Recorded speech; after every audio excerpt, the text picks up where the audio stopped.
standing by and your call will be handled confidentially. The number again, 1-800-CRIME-10. Scene, North Philadelphia. The crime, robbery, and murder. 45-year-old Sam Phillips went to work that Monday and never returned. Phillips' wife found him dead inside the mechanic shop he ran in this junkyard at 403 Glenwood Avenue. Sam Phillips had been shot several times in what appeared to have been a robbery. But investigators say there was no sign of forced entry in the office back there, and that Phillips may have known the person or persons who killed him.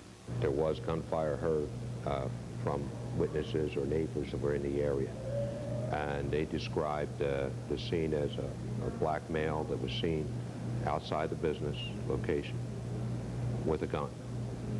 Also seen leaving that area was an Hispanic male. The key clue in this case is a car parked in the junkyard driven by one of the suspects. It was an 80s model burgundy-colored Chrysler station wagon like this one with wood grain sides.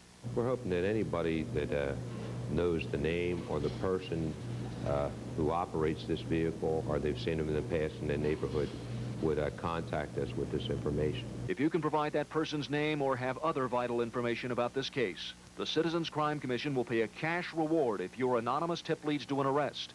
The number in Philadelphia is 546-TIPS. Rob Jennings, Channel 6 Action News.